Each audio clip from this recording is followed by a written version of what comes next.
Good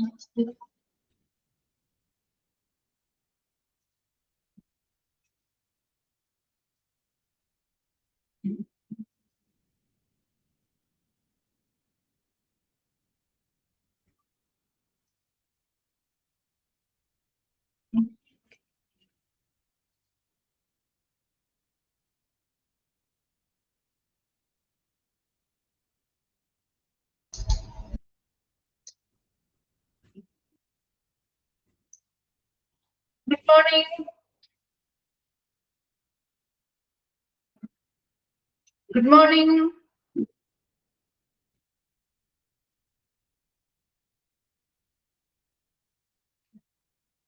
Okay, നമ്മള് കഴിഞ്ഞ ക്ലാസ്സിൽ എവിടെ വരെ എടുത്ത് നിർത്തിയത്?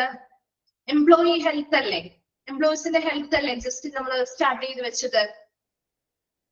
ആ ടോപ്പിക് അല്ലേ? എംപ്ലോയി ഹെൽത്ത് എന്ന് പറഞ്ഞ ടോപ്പിക് അല്ലേ ജസ്റ്റ് സ്റ്റാർട്ട് ചെയ്തത്? ഡിസിപ്ലിൻ കംപ്ലീറ്റ് ആയില്ലേ? ആയോ? ഡിസിപ്ലിൻ കംപ്ലീറ്റ് ആയില്ലേ? എംപ്ലോയി ഹെൽത്ത് ജസ്റ്റ് നമ്മളൊന്ന് പറഞ്ഞു വെച്ചു അല്ലെ? കംപ്ലീറ്റ് ആയിട്ട് എടുത്തിട്ടില്ല മിസ്, ജസ്റ്റ് ഒന്ന് പറഞ്ഞു തന്നിട്ടേ ഉള്ളൂ. ഓക്കെ, ശരി. എന്താണ് ക്ലാസ്സിലെ ആളുകളുടെ എണ്ണം വളരെ കുറവാണല്ലോ.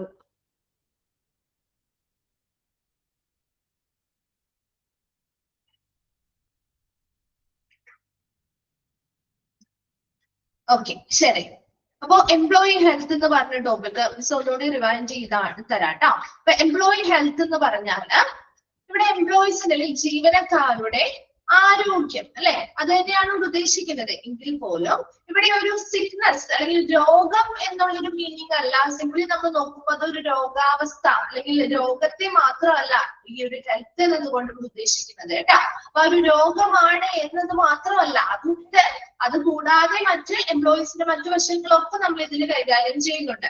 അപ്പൊ എംപ്ലോയീസിന്റെ ഹെൽത്ത് എന്ന് പറഞ്ഞാൽ health is a constructive and active concept and does not simply mean sickness. എന്താ ഹെൽത്ത് എന്ന് പറയുന്നത് ഒരു കൺസ്ട്രക്റ്റീവ്, സൃഷ്ടിപരവും ഒരു ആക്റ്റീവ് ആയിട്ടുള്ള എന്താണ് ഒരു സജീവമായിട്ടുള്ള ഒരു ആശയമാണ്, ഒരു കോൺസെപ്റ്റ് ആണ്. അല്ലാതെ സിംപിളി നമ്മൾ അതിനെ രോഗത്തെ മാത്രം അല്ലെങ്കിൽ രോഗം മാത്രമാണ് എന്ന ഒരു കോൺസെപ്റ്റ് അല്ല അർത്ഥമാക്കുന്നത്. Then organizational health or industrial health is considered as a system of people's fitness and a defensive remedy that can be applied to various industries. എന്താണ് ഉദ്ദേശിക്കുന്നത്?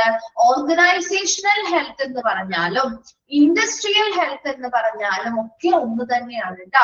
അപ്പൊ എംപ്ലോയിന്റെ ഹെൽത്ത് എന്ന് പറഞ്ഞാലും ഓർഗനൈസേഷണൽ ഹെൽത്ത് എന്ന് പറഞ്ഞാലും ഇൻഡസ്ട്രിയൽ ഹെൽത്ത് എന്ന് പറഞ്ഞാലും ഒക്കെ സെയിം തന്നെയാണ്. അപ്പൊ അത് ഡിഫറെന്റ് ആണെന്ന് വിചാരിക്കരുത് കേട്ടോ. അപ്പൊ അതൊക്കെ പറഞ്ഞാൽ considered system of people's fitness, അതായത് അവിടെ വർക്ക് ചെയ്യുന്ന എംപ്ലോയീസിന്റെ ഫിറ്റ്നസ് ആണ് നമ്മൾ ആ ഒരു എംപ്ലോയീസിന്റെ ഹെൽത്ത് അല്ലെങ്കിൽ ഓർഗനൈസേഷന്റെ ഹെൽത്ത് എന്ന് കൊണ്ട് ഉദ്ദേശിക്കുന്നത്. ശരിയല്ലേ? ഒരു ഓർഗനൈസേഷനിൽ വർക്ക് ചെയ്യുന്ന എംപ്ലോയീസ് ആ ജോലിയുമായി ബന്ധപ്പെട്ട് ഫിറ്റ് അല്ല എങ്കിൽ ആ ഓർഗനൈസേഷന് ഹെൽത്തി ആണെന്ന് നമുക്ക് പറയാൻ പറ്റുമോ? അവിടെ വർക്ക് ചെയ്യുന്ന എംപ്ലോയീസ് ഫിറ്റ് ആയിരിക്കണം അല്ലെ? ആ ജോലിയോട് കൃത്യമായി പൊരുത്തപ്പെട്ട് അവർ വളരെ ഫിറ്റ് ആയിട്ട് ജോലി ചെയ്യാൻ, ഫിറ്റ്നസ് എന്ന് പറയുന്നത് അവർ ആ ഒരു ജോലിയുമായി ബന്ധപ്പെട്ട് വളരെ കേപ്പബിൾ ആയിട്ട് അഡാപ്റ്റ് ചെയ്ത് അവർക്ക് ജോലി ചെയ്യാൻ സാധിക്കുമ്പോഴല്ലേ നമുക്ക് ആ ഒരു ഓർഗനൈസേഷൻ ഹെൽത്തി ആണ് അല്ലെങ്കിൽ നല്ല രീതിയിലാണ് മുന്നോട്ട് പോകുന്നത് പറയാൻ പറ്റുള്ളൂ അല്ലേ? അപ്പൊ എപ്പോഴും അവിടെ ആരൊക്കെയാണ് വർക്ക് ചെയ്യുന്നത് ആ എംപ്ലോയീസിന്റെ ഫിറ്റ്നസിനെയാണ് ശരിക്കും ഇതിൽ ഉദ്ദേശിക്കുന്നത്. അതായത് അവരുടെ മാനസികവും ശാരീരികവും അതുപോലെ തന്നെ സോഷ്യൽ പരമായിട്ടുള്ള എല്ലാ ഫിറ്റ്നസും ഇതിൽ വരുന്നുണ്ട് കേട്ടോ. അപ്പൊ defensive remedy that can be applied to various industry. പല ഇൻഡസ്ട്രീസിലും ഇത്തരത്തിലൊരു ഡിഫെൻസീവ് റെമഡി അല്ലെങ്കിൽ എന്താണ് വിവിധ വ്യവസായങ്ങൾക്ക് വേണ്ടിയിട്ടുള്ള ഒരു പ്രയോഗിക്കാൻ പറ്റുന്ന ഒരു റെമഡി അല്ലെങ്കിൽ ഒരു പ്രതിരോധ പരിഹാരമായിട്ട് നമുക്ക് ഓർഗനൈസേഷൻ ഹെൽത്തിനെ കാണാം. അതായത് ഒരു ഓർഗനൈസേഷനിൽ പ്രോപ്പർ ആയിട്ടുള്ള പ്രവർത്തനങ്ങൾ നടക്കണമെങ്കിൽ അവിടെ എംപ്ലോയീസ് ഫിറ്റ് ആയിരിക്കണം. അവരുടെ ഫിറ്റ്നസ് വളരെ ഇമ്പോർട്ടന്റ് ആണ്. അവര് വളരെ ഫിറ്റ് ആയിട്ട് വർക്ക് ചെയ്യാൻ, ഫിറ്റ്നസോട് കൂടി വർക്ക് ചെയ്യാനായിട്ട് അവർക്ക് സാധിക്കുമെങ്കിൽ അതിനനുസരിച്ച് ആ ഓർഗനൈസേഷനിലും വലിയ രീതിയിലുള്ള പ്രോഗ്രസ് ഉണ്ടാക്കാൻ സാധിക്കും. So the main aim of organisational health is to avoid the chances of occurrence of a particular disease or injury instead of focusing on the treatment of disease. അപ്പൊ ഒരു പ്രധാന ലക്ഷ്യം, അതായത് ഒരു ഓർഗനൈസേഷന്റെ ഹെൽത്ത് ഹെൽത്ത് അല്ലെങ്കിൽ ഒരു ഓർഗനൈസേഷൻ ഹെൽത്തി ആയിരിക്കണം എന്നുള്ളതിന്റെ പ്രധാന എയിം എന്ന് പറയുന്നത് is to avoid the chances of occurrence of a particular disease or injury instead of focusing on the treatment of disease. എന്താ ഇവിടെ ഒരു പ്രത്യേകമായിട്ടുള്ള ഡിസീസ്, രോഗമോ അല്ലെങ്കിൽ ഒരു ഇഞ്ചുറിയോ പരിക്കോ വരാതിരിക്കാനുള്ള ആ ഒരു വരാൻ സാധ്യതയുള്ള ആ ഒരു സാധ്യതയെ അവോയ്ഡ് ചെയ്യുക എന്നുള്ളതാണ് അല്ലെ. അത്തരത്തിൽ എന്തെങ്കിലും ഒരു രോഗമോ അല്ലെങ്കിൽ എന്തെങ്കിലും ഒരു ഇഞ്ചുറി പരിക്കോ ഒക്കെ വരാൻ സാധ്യതയുണ്ടെങ്കിൽ അതിനെ അവോയ്ഡ് ചെയ്യുക എന്നുള്ളതാണ്, അല്ലെങ്കിൽ ഒഴിവാക്കുക എന്നുള്ളതാണ് ഓർഗനൈസേഷന്റെ ഹെൽത്തിലൂടെ മെയിൻ ആയിട്ട് എയിം ചെയ്യുന്നത് അല്ലെങ്കിൽ ലക്ഷ്യം വെക്കുന്നത്. അല്ലാതെ വന്ന രോഗത്തെ treatment ചെയ്യാന്നുള്ളതല്ല.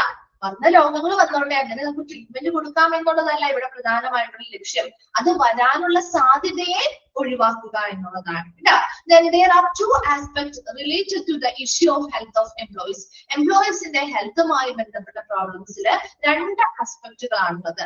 ഒന്നാമതാണ് health hazards, രണ്ടാമതാണ് health risk. അതായത് ഇവിടെ ഹെൽത്ത് ഹസാർഡ്സ് എന്ന് പറഞ്ഞാല് ശരിക്കും ഒരു ഹെൽത്ത് ഹസാർഡ് എന്നതുകൊണ്ടായിരിക്കും ഉദ്ദേശിക്കാം. എന്തായിരിക്കും ഒരു ഹെൽത്ത് ഹസാർഡ് എന്നതുകൊണ്ട് ഉദ്ദേശിക്കാം? ഹെൽത്ത് ഹസാർഡ് എന്ന് പറയുമ്പോൾ എന്തായിരിക്കും?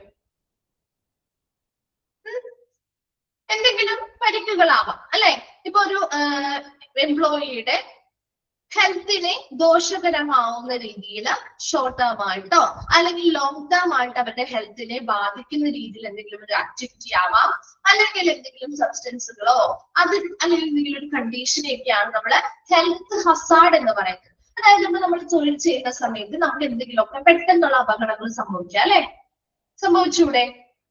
അത് മുൻകൂട്ടി നമുക്ക് പ്രവചിക്കാൻ പറ്റുമോ? മുൻകൂട്ടി പ്രവചിക്കാൻ പറ്റുമോ? ഒരു അപകടം ഉണ്ടാവുന്ന പെട്ടെന്നുണ്ടാവുന്ന അപകടങ്ങൾ നമുക്ക് മുൻകൂട്ടി പ്രവചിക്കാൻ പറ്റുമോ? പറ്റുമോ? പിന്നെ ദിവസം ഇന്ന സമയത്ത് ഒരു അപകടം ഉണ്ടാകും നമുക്ക് പ്രവചിക്കാൻ പറ്റുമോ? ഇല്ല അല്ലെ. അത് അപ്രതീക്ഷിതമായിട്ട് വരുന്ന കുറച്ച് കാര്യങ്ങളാണ് അല്ലെ.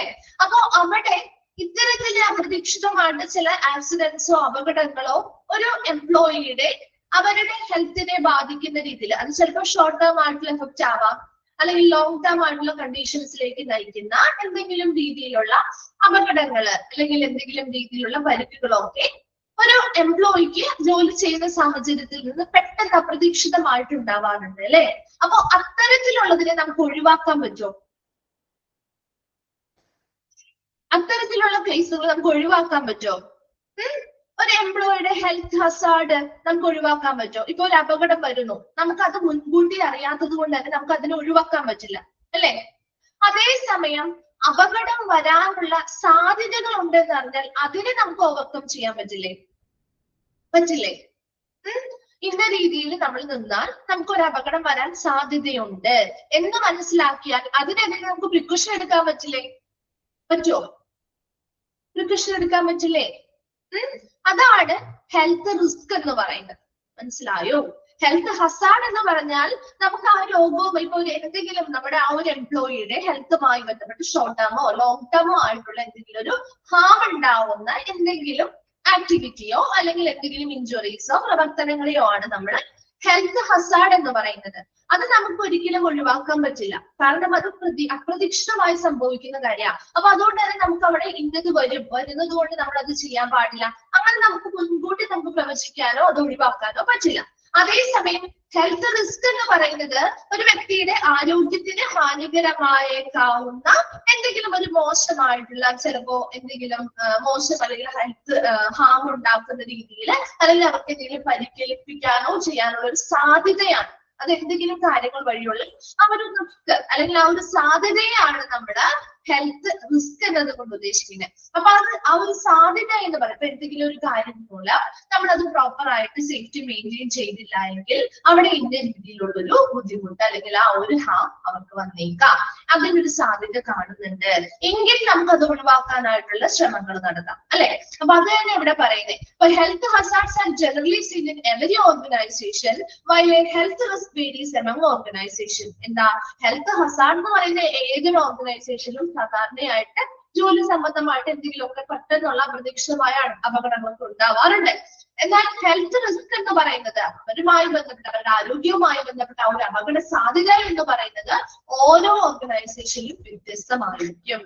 Then, however, health hazard cannot be minimized, but health risk can be minimized to a certain extent by offering good employment condition, using appropriate safety precaution and guidelines. അപ്പൊ നമുക്ക് ഈ ഹെൽത്ത് ഹസാർഡ്, അതായത് അപ്രതീക്ഷിതമായി വരുന്ന പല സംഭവങ്ങളും നമുക്ക് കുറയ്ക്കാൻ വേണ്ടി പറ്റില്ല. കാരണം പ്രതീക്ഷിതയോടുകൂടി വരുന്നതല്ല, അൺഎക്സ്പെക്ടഡ് ആയിട്ട് വരുന്ന കാര്യമാണ്. അപ്പൊ അതുകൊണ്ട് നമുക്കത് മിനിമൈസ് ചെയ്യാൻ പറ്റില്ല. പക്ഷെ ഹെൽത്ത് റിസ്ക് നമുക്ക് മിനിമൈസ് ചെയ്യാൻ പറ്റില്ലേ? എങ്ങനെ? അവരെ എംപ്ലോയ്മെന്റ് കണ്ടീഷൻസ് മികച്ചതാക്കിക്കൊണ്ട്, അതുപോലെ തന്നെ ശരിയായിട്ടുള്ള സേഫ്റ്റി പ്രിക്കോഷൻസ് ഉപയോഗിച്ചുകൊണ്ട്, കൃത്യമായ നിർദ്ദേശങ്ങൾ പാലിച്ചാലൊക്കെ നമുക്ക് ആ ഒരു അപകടം വരാനുള്ള സാധ്യത കുറയ്ക്കാൻ പറ്റും, അല്ലേ? അപകട സാധ്യത വരാനുള്ള സാധ്യത നമുക്ക് കുറയ്ക്കാൻ പറ്റും. പക്ഷെ അപ്രതീക്ഷിതമായി വരുന്ന അപകടങ്ങൾ നമുക്ക് മാറ്റാനായിട്ട് പറ്റില്ല.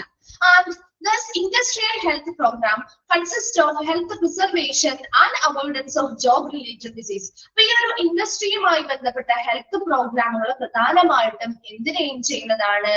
ഒരു ജോബ് റിലേറ്റഡ് ആയിട്ടുള്ള രോഗങ്ങൾ വരാനുള്ള സാധ്യതയെ കുറയ്ക്കുക, അതുമായി ബന്ധപ്പെട്ട് അവിടെ വർക്ക് ചെയ്യുന്ന എംപ്ലോയീസിന്റെ ഹെൽത്ത് പ്രിസർവേഷനിൽ സംരക്ഷിക്കുക മുതലായ കാര്യങ്ങളാണ് ഇൻഡസ്ട്രിയൽ ഹെൽത്ത് പ്രോഗ്രാമിലൂടെ എയിം ചെയ്യുന്നത്.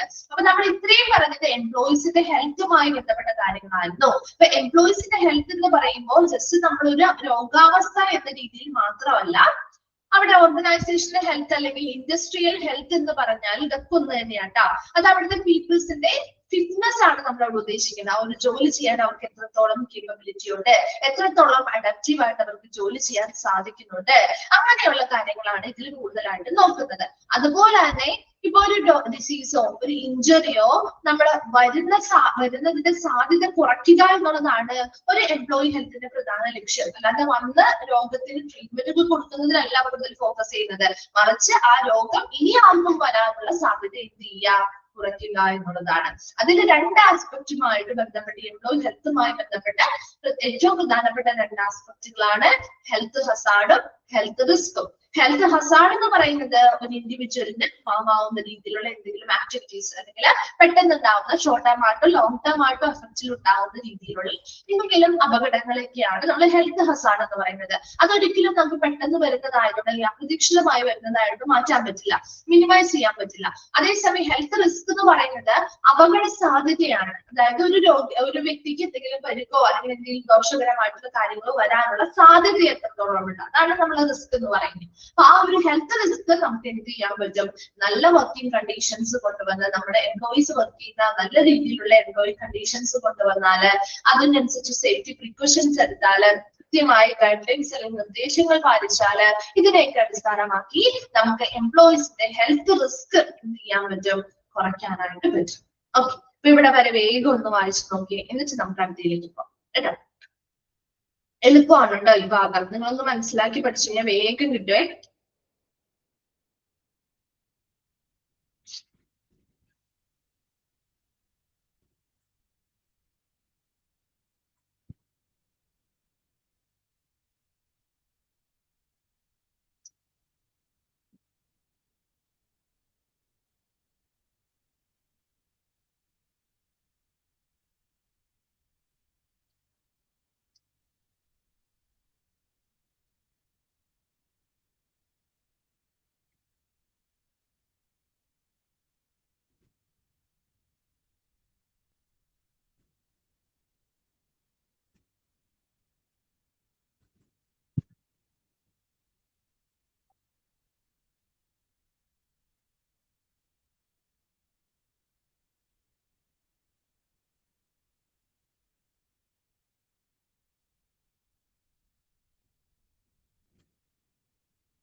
വായിച്ചു കഴിഞ്ഞവരൊന്ന് റിപ്ലൈ ചെയ്യണം കേട്ടോ.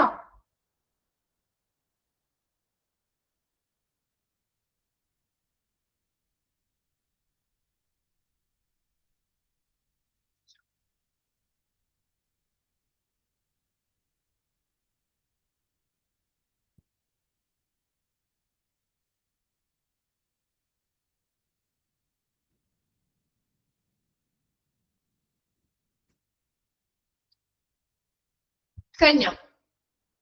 ക്ലിയർ ആണോ ഇത്? നെക്സ്റ്റിലേക്ക് പോട്ടെ. ഓക്കെ, ശരി. Next, according to the joint ILO or World Health Organization, ILO എന്താ?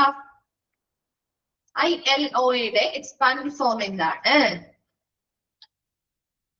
പഠിച്ചിട്ടുണ്ടാവുമല്ലോ നിങ്ങള്. എന്താണ്? ഇന്റർനാഷണൽ, ബാക്കി പറ. ഇന്റർനാഷണൽ എന്താ? ലേബർ ഓർഗനൈസേഷൻ അല്ലെ? International labour organisation. അറിയാത്തവരുണ്ടെങ്കിൽ എഴുതി വെക്കാം കേട്ടോ. ഇന്റർനാഷണൽ ലേബർ ഓർഗനൈസേഷൻ കേട്ടോ. International labour organisation. WHO എന്താ? വേൾഡ് ഹെൽത്ത് ഓർഗനൈസേഷൻ കേട്ടോ. World health organisation. Committee on organisational health. ഇവിടുത്തെ ആ ഒരു ഓർഗനൈസേഷണൽ ഹെൽത്തുമായി ബന്ധപ്പെട്ട് ഇന്റർനാഷണൽ ലേബർ ഓർഗനൈസേഷനും വേൾഡ് ഹെൽത്ത് ഓർഗനൈസേഷനും കമ്മിറ്റിയില് അവരുടെ അഭിപ്രായത്തിൽ ഒരു ഓർഗനൈസേഷണൽ ഹെൽത്ത് അല്ലെങ്കിൽ എംപ്ലോയി ഹെൽത്ത് എന്ന് പറയുന്നത് എന്താണ്? നോക്കിയേ, ഫസ്റ്റ് പോയിന്റ് ആണ് the promotion and maintenance of physical, mental and social well-being of workers in all occupation. എന്താ? എല്ലാ തൊഴിൽ മേഖലകളിലെയും തൊഴിലാളികളുടെ ഫിസിക്കൽ, മെന്റൽ ആൻഡ് സോഷ്യൽ എന്താ? അവരുടെ ശാരീരികവും മാനസികവും സാമൂഹികവുമായിട്ടുള്ളൊരു ക്ഷേമം എന്ത് ചെയ്യുക? പ്രോത്സാഹിപ്പിക്കുകയും നിലനിർത്തുകയും ചെയ്യുക. എന്താണ് ഒന്നാമത്തെ പോയിന്റ് പറഞ്ഞേ? The promotion and maintenance of physical, mental and social well-being of workers in all occupation. എല്ലാ തൊഴിൽ മേഖലകളിലുമുള്ള തൊഴിലാളികളുടെ അല്ലെങ്കിൽ വർക്കേഴ്സിന്റെ ശാരീരികവും മാനസികവും സാമൂഹികവുമായിട്ടുള്ളൊരു ക്ഷേമം പ്രോത്സാഹിപ്പിക്കുകയും നിലനിർത്തുകയും ചെയ്യുക. ക്ലിയർ ആണോ ഫസ്റ്റ് പോയിന്റ്? ഓരോന്നും മനസ്സിലാക്കി പോണേ. ഫസ്റ്റ് പോയിന്റ് ക്ലിയർ ആണോ? ഇനി പറയണോ അത്? അതായത് ഏത് തൊഴിലായിക്കോട്ടെ, ഏത് ഒക്യുപ്പേഷൻ ആയിക്കോട്ടെ, അതിൽ എല്ലാ തൊഴിൽ മേഖലകളിലെയും വർക്കേഴ്സ് തൊഴിലാളികളുടെ ശാരീരികവും മാനസികവും സാമൂഹികമായിട്ടുള്ളൊരു ക്ഷേമം പ്രോത്സാഹിപ്പിക്കുകയും നിലനിർത്തുകയും ചെയ്യുക. അതാണ് ഒന്നാമത്തതായിട്ട് പറയുന്നത്. ക്ലിയർ ആണോ? ഓക്കെ ആണെങ്കിൽ ഒന്ന് റിപ്പീറ്റ് ചെയ്യാം കേട്ടോ. എന്നാൽ അടുത്തത് മിസ്സിന് പറയാം. രണ്ടാമത്തത് prevention among workers of ill health caused by the working condition. എന്ന് വെച്ചാൽ എന്താ? Prevention among workers of ill health. എന്ത് വഴി ഉണ്ടാവുന്ന അവരുടെ ആരോഗ്യ പ്രശ്നങ്ങളാ? Caused by working condition. അവര് വർക്ക് ചെയ്യുന്ന തൊഴിൽ സാഹചര്യങ്ങളിൽ നിന്ന്, ആ തൊഴിൽ സാഹചര്യങ്ങളിൽ നിന്ന് അല്ലെങ്കിൽ അതുമൂലം ഉണ്ടാകുന്ന ആരോഗ്യ പ്രശ്നങ്ങളിൽ നിന്ന് എന്ത് ചെയ്യുക? ആരോഗ്യ പ്രശ്നങ്ങളില് വർക്കേഴ്സിന് എന്ത് ചെയ്യുക? അവിടെ പ്രിവെൻഷൻ ഉണ്ടാക്കുക, അല്ലെങ്കിൽ അത്തരത്തിലുള്ള ആരോഗ്യ പ്രശ്നങ്ങളിൽ നിന്ന് തൊഴിലാളികളെ ഇടയിൽ എന്ത് ചെയ്യുക? അവരെ അത് തടയുക, അല്ലെങ്കിൽ അത്തരം ആരോഗ്യ പ്രശ്നങ്ങൾ ഉണ്ടാകുന്നത് തടയുക. എന്താണ് രണ്ടാമത്തത് പറയുന്നത്? Prevention among workers of ill health caused by the working condition. അതായത് അവരുടെ തൊഴിൽ സാഹചര്യവുമായി ബന്ധപ്പെട്ടുണ്ടാവുന്ന ആരോഗ്യ പ്രശ്നങ്ങളിൽ നിന്ന് തൊഴിലാളികളെ, അത് ഉണ്ടാവുന്നതിൽ നിന്ന് തൊഴിലാളികളെ തടയുക, പ്രിവെന്റ് ചെയ്യുക. ക്ലിയർ ആണോ? രണ്ടാമത്തെ മനസ്സിലായോ? Second point. Okay. Third point, protection of workers in their employment from risk resulting from factors adverse to health എന്നാണ് കേട്ടോ. Prevention of workers in their employment from risk resulting from factors adverse to health. അതായത് protection of workers in their employment. എന്താ? അവരെ employment, അവര് നമ്മുടെ ആരോഗ്യവുമായി ബന്ധപ്പെട്ട് നമ്മുടെ തൊഴിലാളികൾ വർക്ക് ചെയ്യുന്നുണ്ട് അല്ലെ? അപ്പൊ വർക്ക് ചെയ്യുന്ന തൊഴിലാളികളുടെ സംരക്ഷണം എന്തിൽ നിന്നാ? In their employment from risk. അവരുടെ തൊഴിലുമായി ബന്ധപ്പെട്ട അപകട സാധ്യതകളിൽ നിന്ന്, അല്ലെങ്കിൽ അവരുടെ ഹെൽത്തിനെ അഡ്വേഴ്സ് ആയിട്ട് ബാധിക്കുന്ന അല്ലെങ്കിൽ ദോഷകരമായി ബാധിക്കുന്ന അപകട സാധ്യതകളിൽ നിന്ന് വർക്കേഴ്സിനെ എന്ത് ചെയ്യുക? പ്രൊട്ടക്ട് ചെയ്യുക, സംരക്ഷിക്കുക. ഇതാണ് protection of workers in their employment from risk resulting from factors adverse to health. അതായത് അവരുടെ ആരോഗ്യത്തെ ദോഷകരമായി ബാധിക്കുന്ന ഘടനകൾ, അതായത് അത്തരത്തിൽ അവരുടെ എംപ്ലോയ്മെന്റുമായി ബന്ധപ്പെട്ട് വരുന്ന അപകട സാധ്യതകളിൽ നിന്ന് തൊഴിലാളികളെ സംരക്ഷിക്കുക എന്നതാണ് മൂന്നാമത്തെ കാര്യം. ക്ലിയർ ആണോ? അത് തേർഡ് വൺ മനസ്സിലായോ?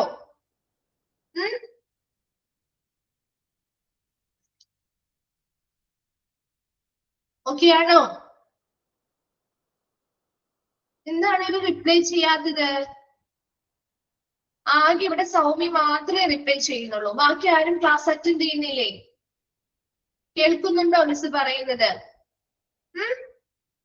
കേൾക്കുന്നുണ്ടോ? നിങ്ങളോട് ചോദിക്കുന്നത് ക്ലിയർ ആണെങ്കിൽ അടുത്ത ഭാഗത്തേക്ക് പോകാൻ വേണ്ടിയിട്ടാണ്. ആകെ സൗമ്യ മാത്രമേ റിപ്ലൈ ചെയ്യുന്നുള്ളൂ.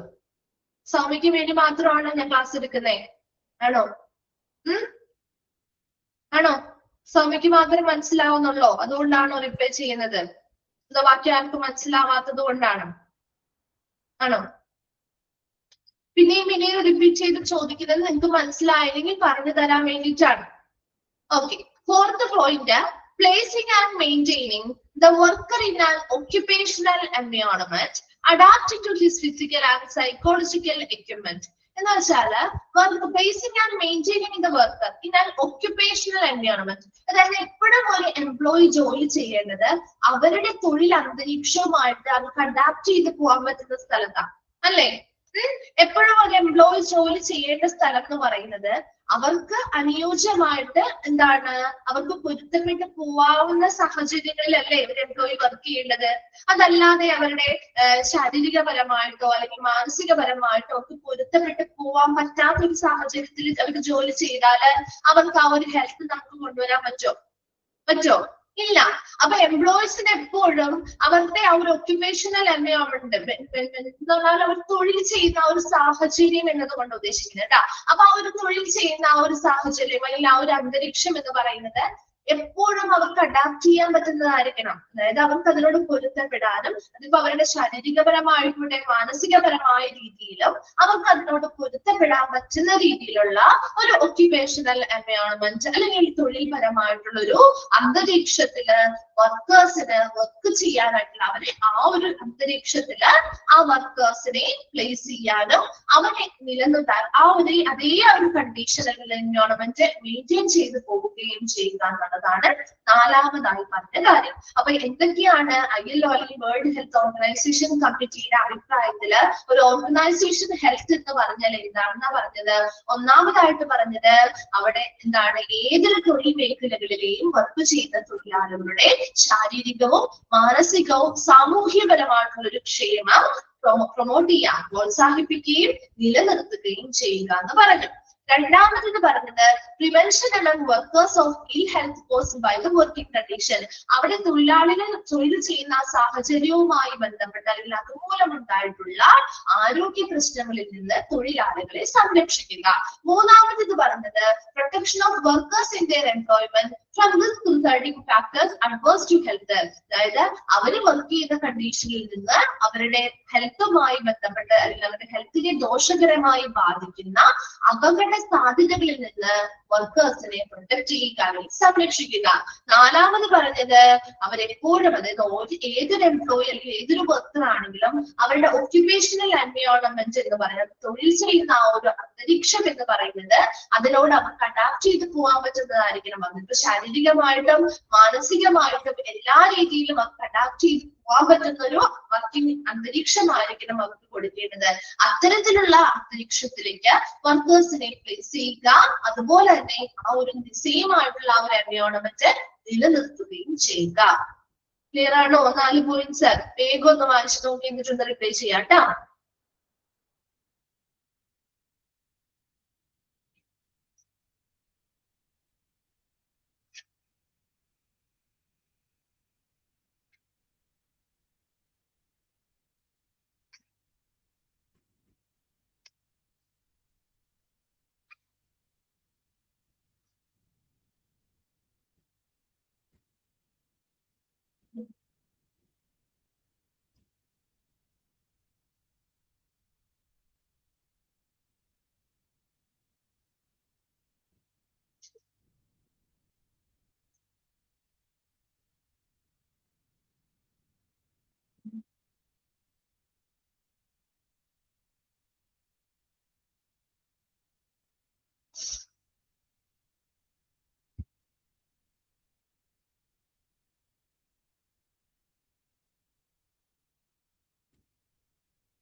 വായിച്ചു കഴിഞ്ഞോ?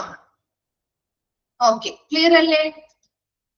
ശരി, നെക്സ്റ്റ് നമ്മള് ഒബ്ജക്റ്റീവ്സ് ഓഫ് എംപ്ലോയി ഹെൽത്ത് കേട്ടോ. എംപ്ലോയി ഹെൽത്ത് എന്ന് പറയുന്ന ആ ഒരു ടോപ്പിക്കിന്റെ അതിന്റെ ഒബ്ജക്റ്റീവ്സ് അല്ലെങ്കിൽ ലക്ഷ്യങ്ങളാണ് നമ്മൾ പറയുന്നത്. Objectives of employee health are as follows. താഴെ പറയുന്നവയാണ്. ഇപ്പൊ എംപ്ലോയീസിന്റെ ഹെൽത്ത് എന്ന് പറയുമ്പോൾ ഒരു എംപ്ലോയി ശാരീരികമായിട്ടും മാനസികമായിട്ടും സാമൂഹ്യപരമായിട്ടും ഫിറ്റ് ആയിരിക്കണം. അപ്പൊ ആ ഒരു ജോലിയോട് അവർ അത്രയും പൊരുത്തപ്പെട്ട് അവർക്ക് ജോലി ചെയ്യാൻ സാധിക്കുമെങ്കിൽ ആ എംപ്ലോയീസ് ഹെൽത്തി ആണെന്ന് നമുക്ക് പറയാൻ പറ്റും. അപ്പൊ അവരുടെ ഈ പറയുന്ന എല്ലാ വശങ്ങളിലും അവർ ഓക്കെ ആണെങ്കിൽ ആ ഒരു എംപ്ലോയി ഹെൽത്തി ആണെന്ന് നമുക്ക് പറയാൻ പറ്റും. അപ്പൊ അത്തരത്തില് നല്ലൊരു തൊഴിൽ സാഹചര്യത്തിൽ, അതായത് അവർക്ക് ശാരീരികപരമായിട്ടും മാനസികപരമായിട്ടും സാമൂഹ്യപരമായിട്ടും അവരുടെ എല്ലാ കാര്യങ്ങളും നീഡ്സും അതില് നിറവേറ്റപ്പെടുന്നുണ്ട്.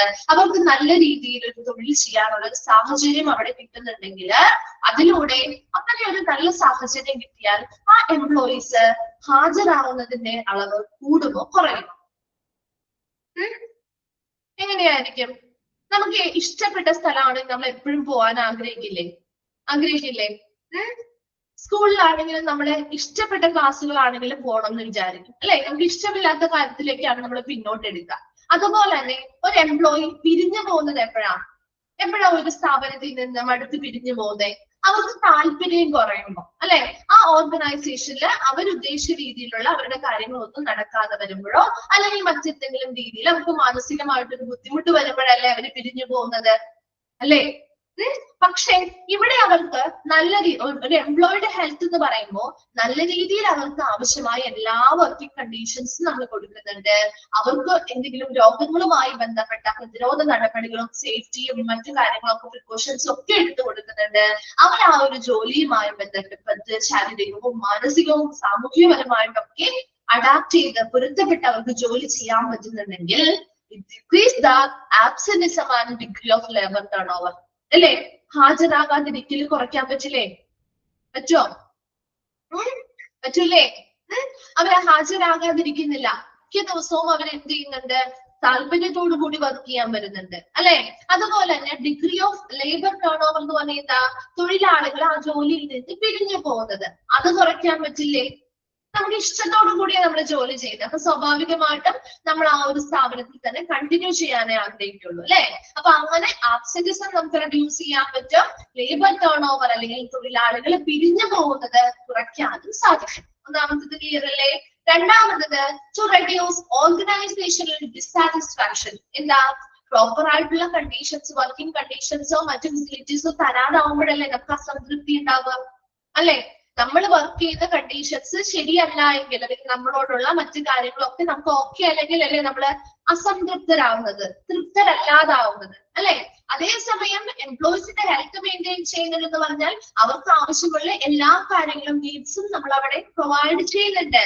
അപ്പൊ അതുകൊണ്ട് തന്നെ എംപ്ലോയീസിന് അവിടെ ഒരു സംതൃപ്തി ഇല്ലായ്മ വരുന്നില്ല അല്ലെ? അവരെപ്പോഴും സാറ്റിസ്ഫൈഡ് ആയിരിക്കും. അപ്പൊ അതുകൊണ്ട് തന്നെ ആ ഓർഗനൈസേഷനുമായി ബന്ധപ്പെട്ട ഡിസാറ്റിസ്ഫാക്ഷൻ അല്ലെങ്കിൽ അസംതൃപ്തി നമുക്ക് കുറയ്ക്കാൻ പറ്റും. ക്ലിയർ ആണല്ലോ രണ്ടാമത്തെ പോയിന്റ്? തേർഡ് വൺ പറഞ്ഞത് to decrease the occurrence of job related diseases. എന്താ? ജോലിയുമായി ബന്ധപ്പെട്ട രോഗങ്ങള് അത് വരാനുള്ള സാധ്യത മുതലായവയ്ക്ക് നമുക്ക് എന്ത് ചെയ്യാൻ പറ്റും? കുറയ്ക്കാൻ പറ്റും. അപ്പൊ അതിന് വേണ്ടിയിട്ടുള്ള സേഫ്റ്റി പ്രിക്കോഷൻസും നല്ല വർക്കിംഗ് കണ്ടീഷൻസും ഒക്കെ കൊണ്ടുവന്നുകൊണ്ട് തന്നെ നമുക്ക് ആ ഒരു ജോലിയുമായി ബന്ധപ്പെട്ട രോഗങ്ങൾ വരാനുള്ള സാധ്യത കുറയ്ക്കാൻ പറ്റും. ദെൻ നാലാമത്തത് to decrease damages and operating cost. എന്താ?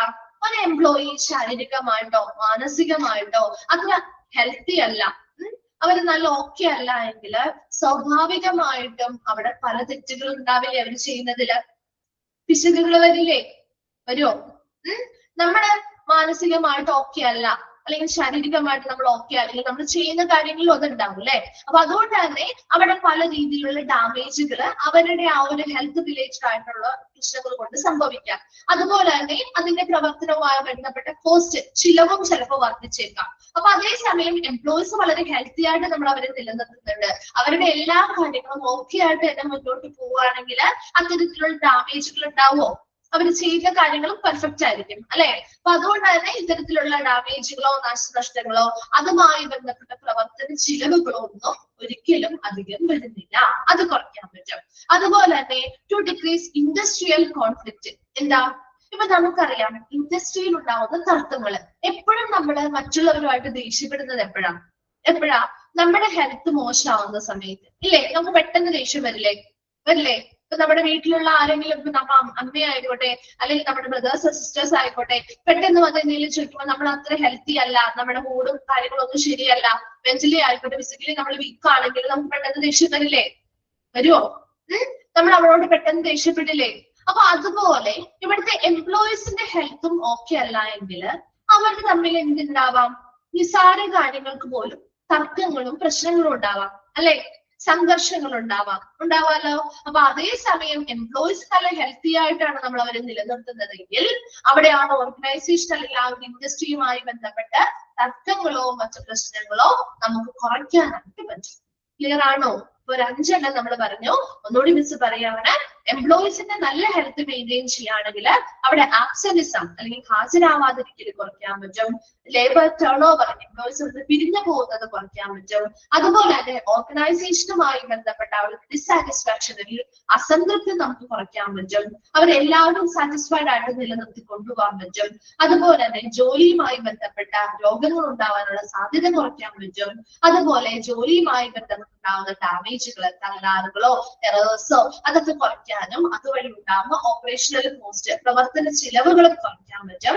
അതുപോലെ തന്നെ ആ ഇൻഡസ്ട്രിയിൽ ഉണ്ടാവുന്ന തന്ത്രങ്ങളെയും സംഘർഷങ്ങളെയും ഒരു പരിധി വരെ നമുക്ക് കുറയ്ക്കാനായിട്ട് പറ്റും. ഇത്രയും ക്ലിയർ അല്ലേ? ഇനി അടുത്തത് to maintain discipline in the organisation. എന്താ?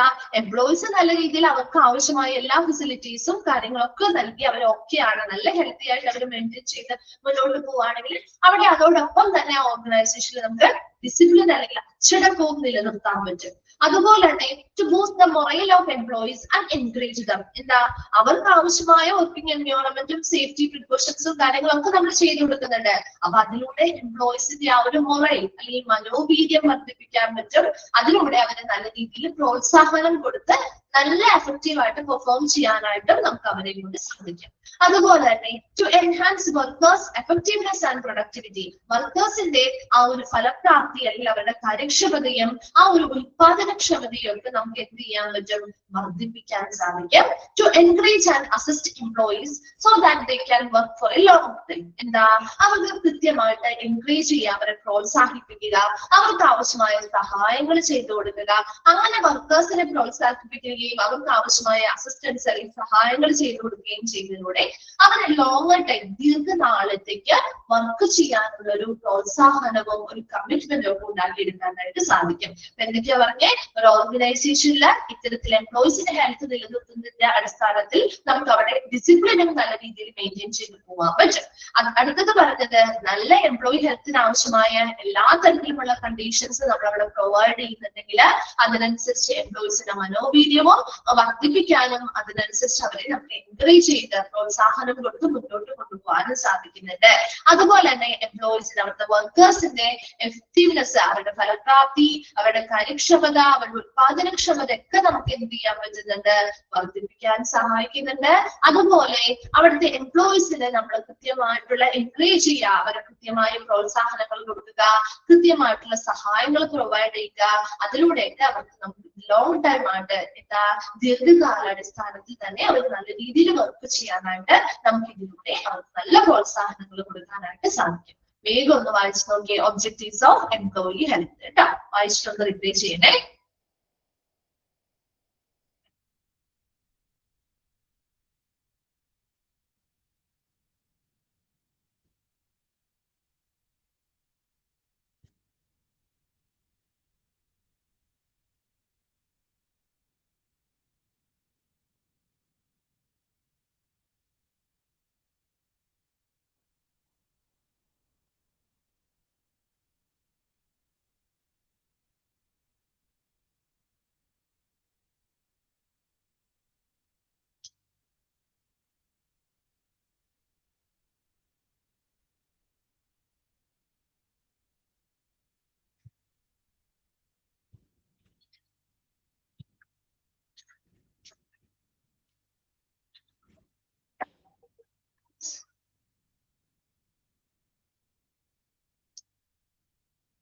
കഴിഞ്ഞു?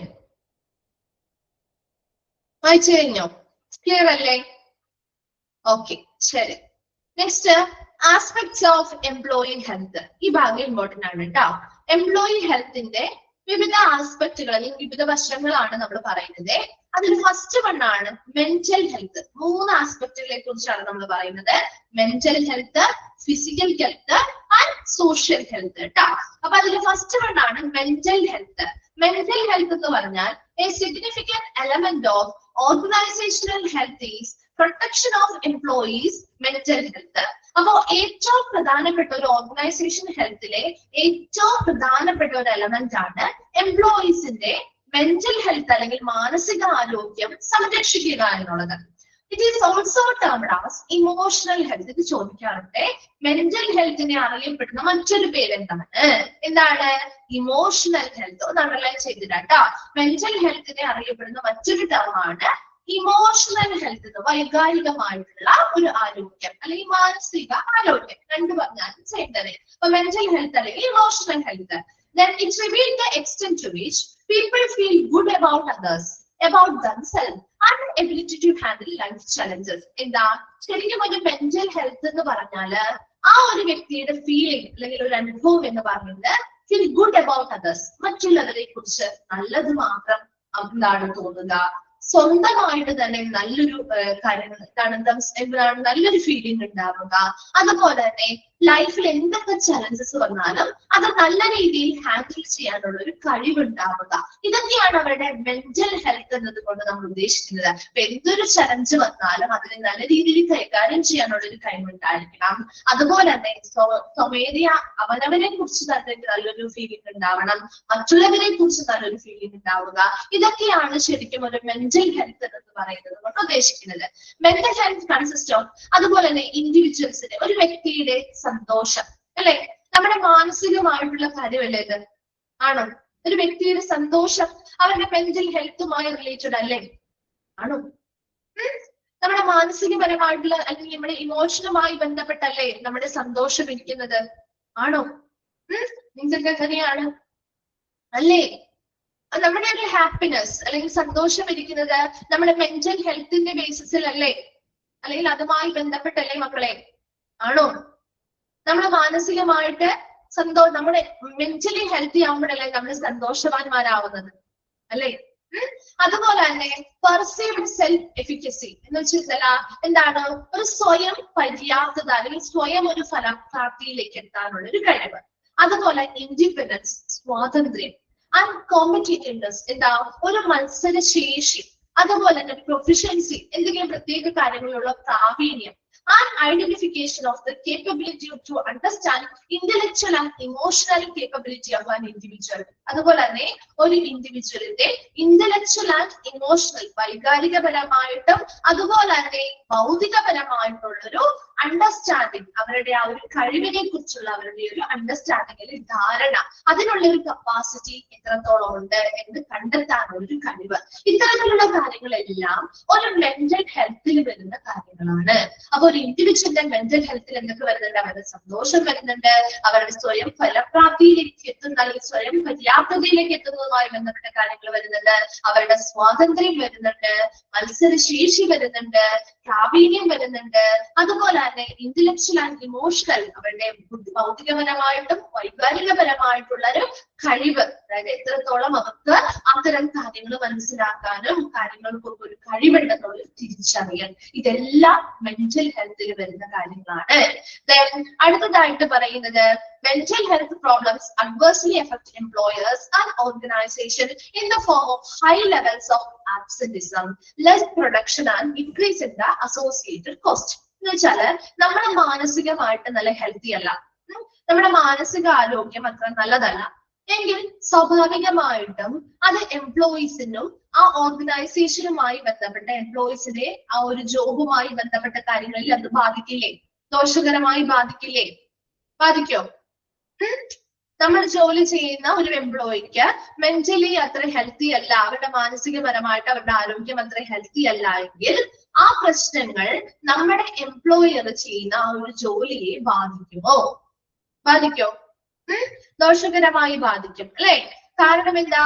അവർ അത്തരത്തില് മെന്റലി ഹെൽത്തി അല്ലാത്ത ഒരാളാണെങ്കിൽ അവർ സ്വാഭാവികമായിട്ടും ആ ജോലിയിൽ പോവാനായിട്ട് താല്പര്യം കുറയല്ലേ?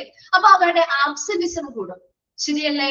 അവർ ആ ജോലിയിൽ നിന്ന് മിക്ക ദിവസവും വിട്ടു നിൽക്കാനായിരിക്കും ആഗ്രഹിക്കുക. അപ്പൊ അത്തരത്തില് ആബ്സെന്റിസം കൂടും അല്ലെ? അതുപോലെ തന്നെ ലെസ് പ്രൊഡക്ഷൻ, അവരുടെ ഉൽപാദനക്ഷമത കുറയും. നല്ല ഇൻട്രസ്റ്റോട് കൂടിയൊന്നും അവർക്ക് ജോലി ചെയ്യാൻ പറ്റില്ല അല്ലെ? And increase in the associated cost. അപ്പൊ അവിടെ പ്രൊഡക്ഷൻ കുറവ് വരുമ്പോ അതിനനുസരിച്ച് അതുമായി ബന്ധപ്പെട്ട ചിലവുകളും കൂടാൻ സാധ്യതയുണ്ട്. അപ്പൊ ഇതെല്ലാം ഒരു എംപ്ലോയിയുടെ മെന്റൽ ഹെൽത്ത് പ്രോബ്ലംസുമായി ബന്ധപ്പെട്ട് വരുന്ന അഡ്വേഴ്സ് എഫക്റ്റുകൾ അല്ലെങ്കിൽ ദോഷകരമായ ഫലങ്ങളാണ്. Then the mental health of employees is negatively influenced by the job performed by them. It leads to stress, which is considered as a major problem suffered by employees at the workplace. അപ്പോൾ ഒരു mental health, ഒരു എംപ്ലോയീസിന്റെ mental health എന്ന് പറയുന്നത് ചിലപ്പോൾ അവരുടെ employee work ചെയ്യുന്ന ആ ജോലിയിൽ നിന്നും നെഗറ്റീവായിട്ട്, ജോലി തന്നെ നെഗറ്റീവായിട്ട് സ്വാധീനം വരുത്തുന്നത് കൊണ്ടാവാം. അതായത് ഇപ്പൊ അവര് ചെയ്യുന്ന ജോലിയിൽ ഒരുപാട് സ്ട്രെസ് ഉണ്ടാവുന്നുണ്ടെന്ന് വിചാരിക്കാം. അത് ഒരു മേജർ പ്രോബ്ലം അല്ലേ? ഒരുപാട് സ്ട്രെസ് ഫേസ് ചെയ്തിട്ട് വന്നാൽ നമ്മൾ മെന്റലി ഹെൽത്തി ആയിരിക്കുമോ? വീക്ക് ആവാൻ സാധ്യതയുണ്ട് അല്ലെ? ഒരുപാട് സ്ട്രെസ് തന്നു കഴിഞ്ഞാല് അല്ലെ, നമ്മൾ വർക്ക് ചെയ്യുന്നതുമായി ബന്ധപ്പെട്ട് നമ്മൾ ആ ഒരു ഓർഗനൈസേഷനിൽ നിന്ന് ഒരുപാട് സ്ട്രെസ് നമുക്ക് തരുമ്പോ നമ്മൾ മെന്റലി ഹെൽത്തി ആയിരിക്കും. അത് നമ്മുടെ ജോലിനെ ബാധിക്കില്ലേ? ബാധിക്കും അല്ലെ?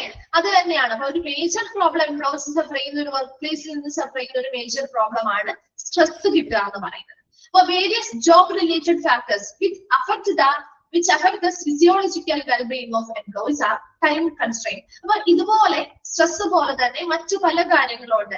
എംപ്ലോയീസിന്റെ ഫിസിക്കൽ വെൽബീയിങ് അല്ലെങ്കിൽ അവരുടെ സൈക്കോളജിക്കൽ ആയിട്ടുള്ള, മെന്റൽ ആയിട്ടുള്ള ഒരു ക്ഷേമത്തെ ദോഷകരമായി ബാധിക്കുന്ന കുറെ അധികം വശങ്ങളുണ്ട് അല്ലെങ്കിൽ ജോബ് റിലേറ്റഡ് ഫാക്ടേഴ്സ് ഉണ്ട്. ഏതൊക്കെയാണ്? ടൈം കൺസ്ട്രെയിൻ, എന്താ? ഒരു സമയ നിയന്ത്രണം, കൃത്യമായിട്ടുള്ള ടൈം ഷെഡ്യൂൾ ചെയ്യുക, അത് വളരെ നിയന്ത്രിച്ച് പഴയ ട്രഡീഷണൽ ആയിട്ടുള്ള രീതി തന്നെ ഫോളോ ചെയ്ത് അത്തരത്തിലുള്ള സമയ നിയന്ത്രണം കൊണ്ടുവരുന്നു. അപ്പൊ ഇത്ര സമയത്തിനുള്ളിൽ ഞങ്ങൾക്ക് ഈ ജോലി പൂർത്തിയാക്കുക അങ്ങനെയൊക്കെ പറയുമ്പോൾ അവർക്ക് ഒരു പ്രഷർ അനുഭവപ്പെടാണ് അല്ലെ? അപ്പൊ അതുണ്ട്. അതുപോലെ തന്നെ സ്റ്റാറ്റിക് വർക്ക് എന്ന് പറയുന്നത് അവിടെ ആ ഒരു വർക്ക് ചെയ്യുന്ന ആ ഒരു ജോലി ആയിക്കോട്ടെ ഒരു കുഴപ്പം നിറഞ്ഞ ജോലികൾ കൊടുക്കുക. അതുപോലെ തന്നെ എക്സസ് റെസ്പോൺസിബിലിറ്റി, അധികമായിട്ടുള്ള ഉത്തരവാദിത്തങ്ങൾ കൊടുക്കുക. അതുപോലെ തന്നെ ബോറിംഗ് വർക്ക്, അതായത് ബോറിംഗ് ആയിട്ടുള്ള വർക്കുകളാണ് അവർ ചെയ്യുന്നതെങ്കിൽ, ഷിഫ്റ്റ് ബേസ്ഡ് ആയിട്ടുള്ള ജോബുകളാണ് ചെയ്യുന്നതെങ്കിൽ, വർക്കിംഗ് അണ്ടർ പ്രഷർ, വളരെ പ്രഷറിൽ, അതുപോലെ തന്നെ വർക്ക് ഓവർലോഡ് ആയിട്ട് കൊടുക്കുക, വളരെ പ്രഷറിന് കീഴിൽ വളരെ പ്രഷർ കൊടുത്ത് അവരെ കൊണ്ട് ജോലി ചെയ്യിപ്പിക്കുക. ഇതെല്ലാം അവരുടെ ആ ഒരു മെന്റൽ ഹെൽത്തിനെ ദോഷകരമായി ബാധിക്കുന്ന ജോബ് റിലേറ്റഡ് ആയിട്ടുള്ള ഫാക്ടേഴ്സ് ആണ്. And all these factors may result in burnout, hopelessness, sleeplessness, exertion and boredom. അപ്പൊ ഇത്തരത്തിലുള്ള ഫാക്ടേഴ്സ് എല്ലാം ഒരു വ്യക്തി മെന്റലി അൺഹെൽത്തി ആവാനായിട്ട് സഹായിക്കാം. അപ്പൊ അതിലൂടെ അവർ എന്ത് ചെയ്യുന്നുണ്ട്? വളരെ ബേൺ ഔട്ട് നിന്ന് അവർ വളരെ ക്ഷീണിതനാവുന്നുണ്ട്, അവരൊരു നിരാശ രീതിയിലുള്ള ഇതിലേക്ക് മാറുന്നുണ്ട്, ഉറക്കമില്ലായ്മയിലേക്ക് വരുന്നുണ്ട്, എക്സേർഷൻസ് എന്താ അധ്വാനം വർദ്ധിപ്പിക്കുന്നുണ്ട്, അതുപോലെ തന്നെ ബോർഡം, അവർക്ക് ബോർ അല്ലെങ്കിൽ വിരസതയും അനുഭവപ്പെടാനായിട്ട് ഇത് കാരണമാവുന്നുണ്ട്. അപ്പൊ എപ്പോഴും ഒരു എംപ്ലോയീസിന്റെ ആദ്യത്തെ നമ്മൾ ഇമ്പോർട്ടന്റ് ആയിട്ട് നോക്കേണ്ട ഒരു കാര്യം അവരെ മെന്റലി ഹെൽത്തി ആയിട്ട് നിലനിർത്തുക എന്നുള്ളതാണ്. അവർക്ക് ആ ഒരു മാനസിക ആരോഗ്യം നിലനിർത്താൻ മാത്രമേ നമുക്ക് ബാക്കിയുള്ള കാര്യങ്ങളൊക്കെ ഓക്കെ ആയിട്ട് കൊണ്ടുവരാൻ പറ്റുള്ളൂ. അപ്പൊ മെന്റൽ ഹെൽത്തിനെ അറിയപ്പെടുന്ന മറ്റൊരു പേരാണ് ഇമോഷണൽ ഹെൽത്ത് എന്ന് പറയുന്നത്.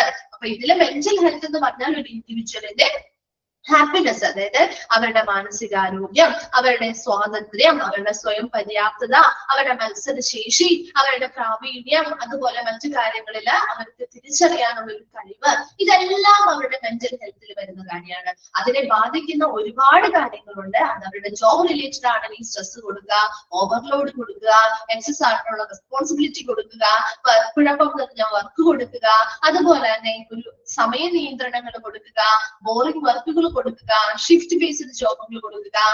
ഇതെല്ലാം എന്താണ്? അവരെ നെഗറ്റീവായിട്ട് ബാധിക്കുന്ന കാര്യമാണ്.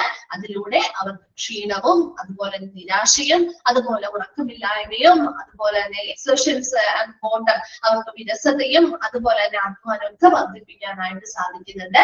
അപ്പൊ അവരുടെ മെന്റൽ ഹെൽത്ത് പ്രോപ്പർ ആയിട്ട് നിലനിർത്താൻ ഇത് സഹായിക്കുന്നില്ല. അപ്പൊ ഏതൊരു എംപ്ലോയിയുടെയും മെന്റൽ ഹെൽത്ത് നിലനിർത്തുക എന്ന് പറയുന്നത് വളരെ ഇമ്പോർട്ടന്റ് ആണ്. ക്ലിയർ അല്ലേ? മെന്റൽ ഹെൽത്ത് എന്താന്നുള്ളത് മനസ്സിലായോ? ക്ലിയർ ആണോ? ഓക്കെ, ശരി. അടുത്തത് ഫിസിക്കൽ ഹെൽത്ത്. എന്താ? ശാരീരികപരമായിട്ടുള്ള ഒരു ആരോഗ്യം.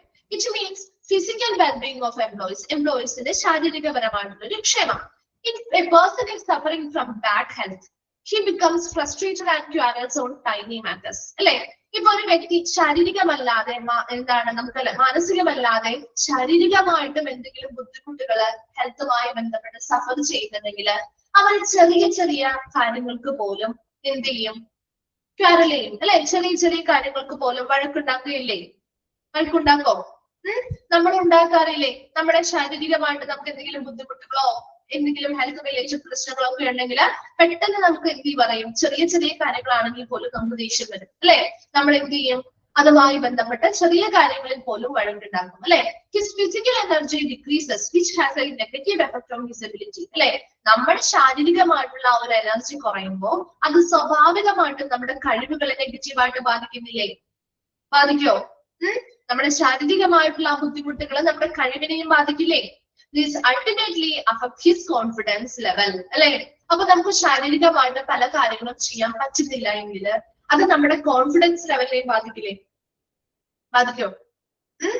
കോൺഫിഡൻസ് ലെവലിനെയും ബാധിക്കില്ലേ? നമുക്ക് ശാരീരികമായിട്ട് അത് ചെയ്യാൻ പറ്റുന്നില്ല എങ്കിൽ നമ്മുടെ കോൺഫിഡൻസ് ലെവലിനെ ബാധിക്കും, നമ്മുടെ കഴിവുകളെ അത് നെഗറ്റീവായിട്ട് ബാധിക്കും. All this resulting emotional disturbances.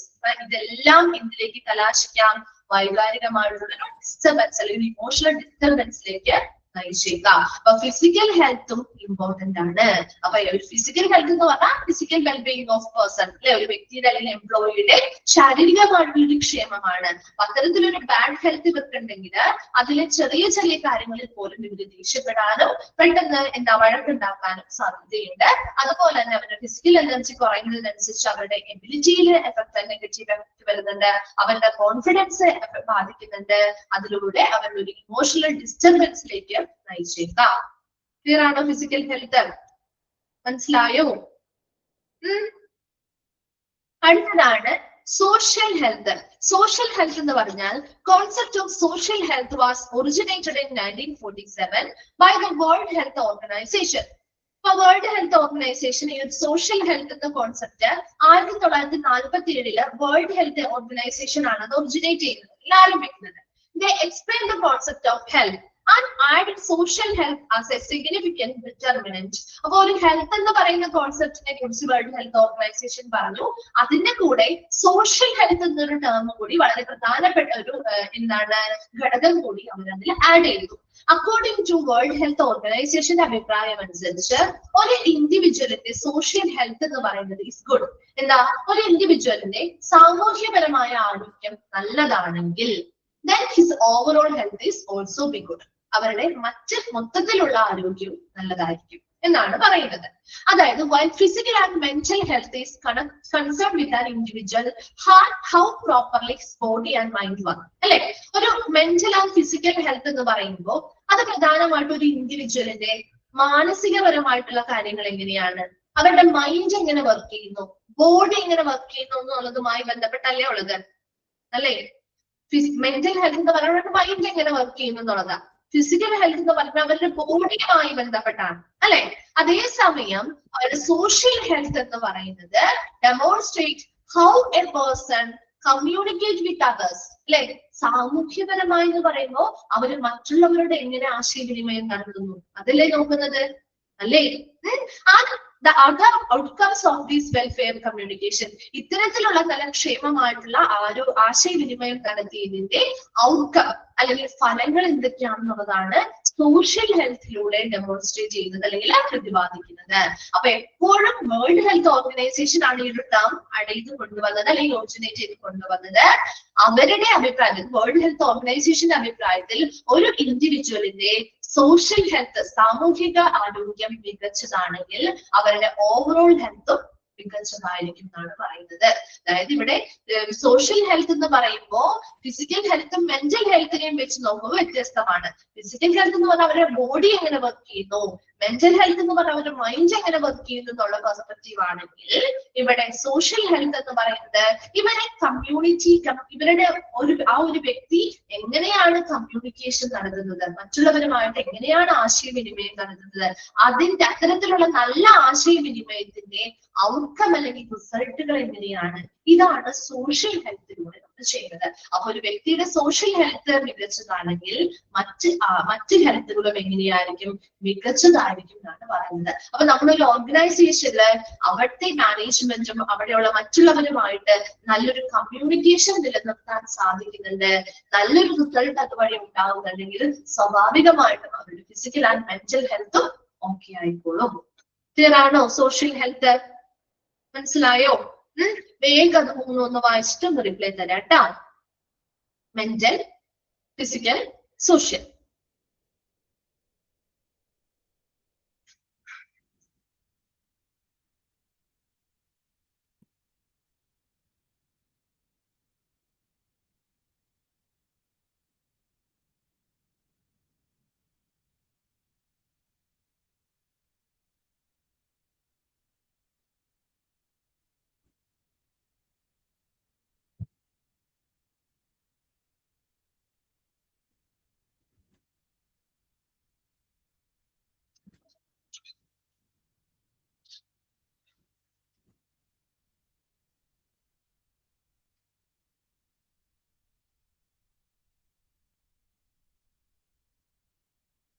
കഴിഞ്ഞോ?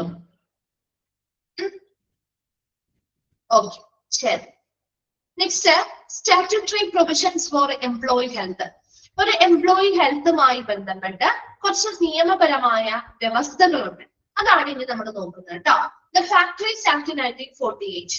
ഫാക്ടറീസ് ആക്ട് 1948 ചാപ്റ്റർ 3 എംപ്ലോയിയുടെ ഹെൽത്തുമായി ബന്ധപ്പെട്ട ഈ സ്റ്റാറ്റ്യൂട്ടറി പ്രൊവിഷൻസ് അല്ലെങ്കിൽ നിയമപരമായ വ്യവസ്ഥകൾ പറയുന്നത്. ഈ ഫാക്ടറീസ് ആക്ട് 1948 എന്താണെന്ന് നിങ്ങളോട് ചോദിക്കാറില്ല. അത് ഈ ഫാക്ടറി അല്ലെങ്കിൽ ഇൻഡസ്ട്രിയിലെ എംപ്ലോയീസുമായി ബന്ധപ്പെട്ട, അവരുടെ ലേബേഴ്സുമായി ബന്ധപ്പെട്ട, ഇന്ത്യൻ ഫാക്ടറീസിലെ ലേബേഴ്സുമായി ബന്ധപ്പെട്ട കുറെ നിയന്ത്രണങ്ങളും കാര്യങ്ങളും ഒക്കെ ഉറപ്പുവരുത്തുന്നതാണ്.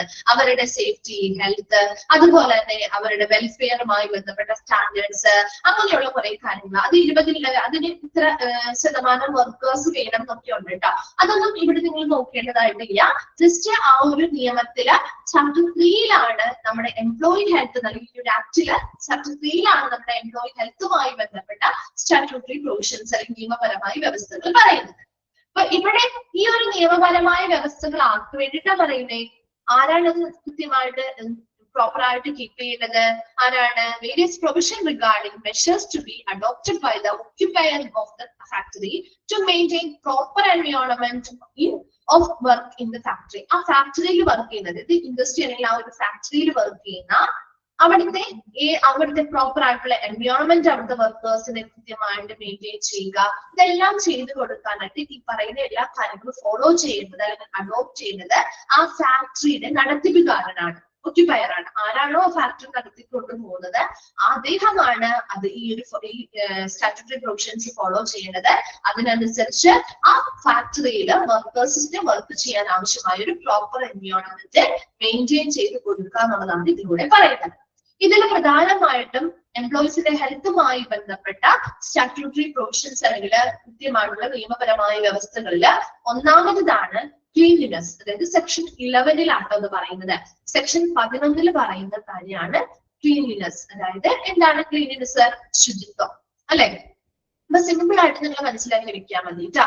ഇതിന് ഇമ്പോർട്ടന്റ് ആയിട്ട് നിങ്ങൾക്ക് ചോദിക്കാവുന്നത് ഈ ക്ലീൻലിനെസ് എന്ന് പറയുന്നത് ഏത് സെക്ഷനിലാണ്? ഫാക്ടറീസ് ആക്ടിലെ ഏത് സെക്ഷനിലാണ്? സെക്ഷൻസ് നിർബന്ധമായിട്ട് പഠിക്കണം കേട്ടോ. ഓരോ സെക്ഷൻസ് ഇത് നിങ്ങൾ കുറച്ചധികം പഠിക്കുന്നുണ്ട്. അപ്പൊ ആ സെക്ഷൻ ഏതാണ്, അതിൽ ഏത് കാര്യത്തെ കുറിച്ചാണ് പ്രതിപാദിക്കുന്നത്, ഇത്രയും നിങ്ങൾ വ്യക്തമായിട്ട് പഠിച്ചു വെച്ചിരിക്കണം. ക്വസ്റ്റ്യൻസ് ഈ രീതിയിലായിരിക്കും വരിക. അപ്പൊ ഇവിടെ ക്ലീൻലിനെസ് എന്ന് പറയുന്നത് ശുചിത്വം എന്ന് പറയുന്നത് നിങ്ങൾക്ക് മനസ്സിലായി കാണുമല്ലോ. സെക്ഷൻ 11 ഓഫ് ഫാക്ടറീസ് ആക്ടിലെ സെക്ഷൻ 11 പറയുന്നത് ഏതൊരു ഫാക്ടറി ആണെങ്കിലും അത് വളരെ ക്ലീൻ ആയിരിക്കണം, വൃത്തിയായിരിക്കണം. ഏതൊരു മാലിന്യമോ മലിനജലങ്ങളോ അല്ലെങ്കിൽ മറ്റു രീതിയിലുള്ള എന്തെങ്കിലും ന്യൂസൻസ് ആയിട്ടുള്ള എന്തെങ്കിലും എന്താണ് മാലിന്യങ്ങളോ അല്ലെങ്കിൽ മറ്റെന്തെങ്കിലും ശല്യങ്ങളോ കാര്യങ്ങളോ അല്ലെങ്കിൽ എന്തെങ്കിലും അഴുക്കോ അല്ലെങ്കിൽ ഓവുചാലുകളിൽ നിന്ന് വരുന്ന വെള്ളങ്ങളോ അങ്ങനെ ഒരു കാര്യങ്ങളും ഫാക്ടറിയിൽ പ്രോപ്പറായിട്ട് ഡിസ്പോസ് ചെയ്യാതെ ഉണ്ടാവുന്നത്. എപ്പോഴും ഫാക്ടറികളും വൃത്തിയാക്കി ശുചിത്വപൂർണ്ണമായിട്ട് നിലനിർത്തണമെന്നാണ് ഏതൊരു ഫാക്ടറി ആണെങ്കിലും വളരെ ക്ലീൻ ആയിട്ട് കീപ്പ് ചെയ്യണം എന്നുള്ളതാണ് ഈ സെക്ഷൻ 11 പറയുന്നത്. അപ്പോ അത്തരത്തില് ഡെയിലി നമുക്ക് എന്ത് ചെയ്യാം, സ്വീപ്പ് ചെയ്യാം, തുടച്ചടിച്ചു വാരും തുടച്ച് വൃത്തിയാക്കിയിടുക. അതിനുവേണ്ടി ഫ്ലോർ ആയിക്കോട്ടെ, അവിടെയുള്ള വർക്ക് റൂമിലെ ബെഞ്ചസ് ആയിക്കോട്ടെ, സ്റ്റെയർ കേസ് ആയിക്കോട്ടെ, നമ്മൾ നടന്നു പോകുന്ന പാസേജുകൾ ആയിക്കോട്ടെ, അവിടെയുള്ള എല്ലാ വേസ്റ്റസും പ്രോപ്പറായ രീതിയിൽ തന്നെ ഡിസ്പോസ് ചെയ്യുക അല്ലെങ്കിൽ എന്താണ് നിർമ്മാർജ്ജനം ചെയ്യുക. അതുപോലെ തന്നെ ഏതൊരു ഫ്ലോറും വർക്ക് റൂം ആയിട്ട് ഉപയോഗിക്കുന്ന ഏതൊരു ഫ്ലോർ ആണെങ്കിലും at least once in a week, every week, എല്ലാ ആഴ്ചയിലും ഒരു ദിവസമെങ്കിലും ശരിയായ രീതിയിൽ മതിയായ ഡിസിൻഫെക്ടന്റുകളോ മറ്റെന്തെങ്കിലും ഉപയോഗിച്ച് വാഷ് ചെയ്തിരിക്കണം. അതുപോലെ തന്നെ ചില കേസുകളിൽ നമ്മൾ അവിടെ വർക്ക് ചെയ്യുന്നതിനോടൊപ്പം മാനുഫാക്ചറിങ് പ്രോസസ് ഒക്കെ ചെയ്യുന്നതിന്റെ ഭാഗമായിട്ട് വാട്ടറോ കാര്യങ്ങളോ ഡ്രെയിനേജ് അല്ലെങ്കിൽ വെള്ളമോ കാര്യങ്ങളോ അല്ലെങ്കിൽ വേസ്റ്റസ് ഒക്കെ വരാറുണ്ട്. അപ്പൊ അതൊക്കെ ഡ്രെയിൻ ചെയ്ത് പോകാനായിട്ടുള്ള എഫക്റ്റീവ് മെത്തേഡ്സും മെയിൻറ്റെയിൻ ചെയ്ത് ഏതൊരു ഫാക്ടറി ആണെങ്കിലും എപ്പോഴും നീറ്റ് ആൻഡ് ക്ലീൻ ആക്കി കിടക്കുക, എല്ലാവരും വൃത്തിയും ശുചിത്വവും നിലനിർത്തുക എന്നതാണ് സെക്ഷൻ 11 പറയുന്നത്. അപ്പൊ അങ്ങനെ ആ സെക്ഷൻ എന്താന്നുള്ളതൊന്ന് ഓവറോൾ ആയിട്ട് മനസ്സിലാക്കി വെച്ചാൽ മതിട്ടാ. പക്ഷെ ഇത് സെക്ഷൻ ആണെന്ന് പഠിക്കണം, അതിൽ പറയുന്ന എന്ത് കാര്യമാണെന്ന് പഠിക്കണം കേട്ടോ. അപ്പൊ നെക്സ്റ്റ് നമുക്ക് അടുത്ത ക്ലാസ്സിൽ പറയാം. ഇവിടെ വരെ ഒന്ന് വായിച്ചിട്ട് വരാം, ഡൗട്ട്സും കാര്യങ്ങളും ചോദിക്കാം കേട്ടോ. Thank you.